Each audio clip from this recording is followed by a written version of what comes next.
Έλα να δούμε λίγο πώς δένουμε τα λάστιχα, γιατί με μπερδέψατε την άλλη φορά που σας ρώταγα. Άλλοι θέλαν να μάθουν και μετά ο τρόπος που έδειξα νομίζω ότι είναι σωστός. Λοιπόν, καταρχήν, εγώ παίρνω ένα υγρό για πιάτα, απλά στάζω λίγο στην άκρη της καμπάνας για να μπορέσει να εισέλθει στο εσωτερικό από το λάστιχο. Και αυτό για ποιο λόγο γίνεται? Εγώ τα λάστιχα τα οποία χρησιμοποιώ έχουν πάρα πολύ μικρή τρύπα, γιατί όσο πιο μικρή τρύπα έχει το λάστιχο, τόσο περισσότερη δύναμη έχει, τόσο πιο πολύ υλικό, με λίγα λόγια. Τώρα με μεγάλη ευκολία θα μπει μέσα. Μετά χρησιμοποιώ καιρό σκηνό και όχι απλό σκηνή, γιατί όταν σφίγγουμε το σκηνή δίπλα γύρω από το λάστιχο το πληγώνει. Εμείς δεν το θέλουμε αυτό. Κάνω ένα μικρό κόμπο, ο οποίος θα δούμε παρακάτω τη χρησιμότητά του, και κάνουμε μια διπλή τσαγιστή, η οποία γίνεται έτσι.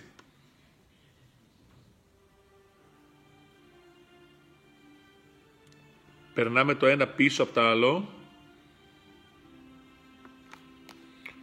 Φέρνουμε το λάστιχο μέσα από τις δύο θηλιές.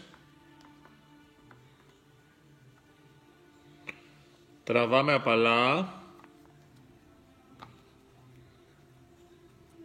Και έχουμε έρθει σε αυτή τη μορφή. Το ανεβάζουμε στο ύψος το οποίο θέλουμε.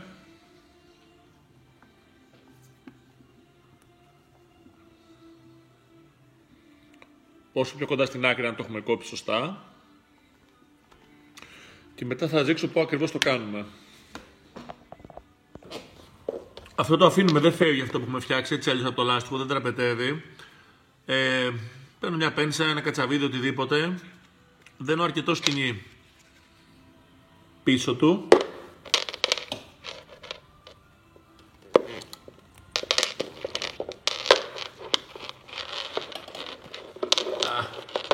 Δεν φαίνεται καλά.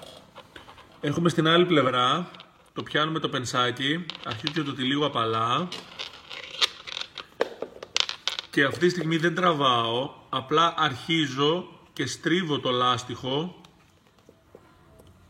και αυτό σιγά σιγά σφίγγει από μόνο του. Όσο προχωράω ασκώ μια μικρή ένταση και προσέχω αυτό το χεράκι να είναι καλυμμένο η πένσα από το δάχτυλο, γιατί μια φορά μου έχει φύγει και παραλίγο να βγάλει το μάτι. Οπότε είμαστε έτσι, το γυρίζουμε και όταν νιώσουμε ότι έχει μικρύνει αρκετά η τρύπα, εγώ κάνω ένα κόμπο ακόμη, ένα γύρισμα δηλαδή, από τη μία πλευρά, εξακολουθώ και γυρίζω, έναν από την άλλη πλευρά, και να το χαλαρώσετε, αυτό δεν ξεσφίγγει να ξέρετε. Φέρνω κάποιες στροφές ακόμα, έναν απλό κόμπο,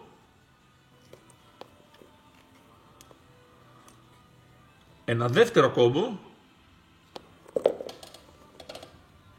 και το λάστιχό μας είναι έτοιμο.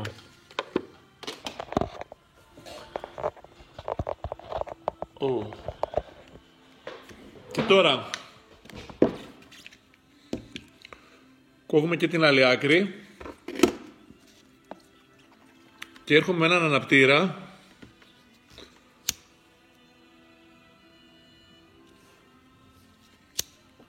και την άκρη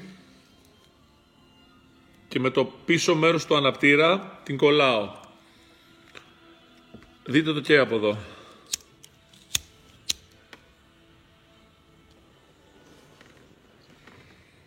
Καίγεται.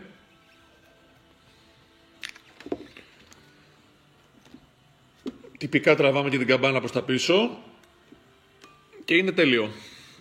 Όποιος θέλει μπορεί σιγά σιγά με ένα τροχό να φάει και την άκρη του. Εγώ πλέον δεν το κάνω. Απλά κοιτάζω να φέρω το σκηνάκι όσο πιο πίσω μπορώ και γίνεται πιο οβάλα αυτό το σημείο. Έτσι τα δένω εγώ τουλάχιστον. Δεν θα σας απογοητεύσει ο τρόπος.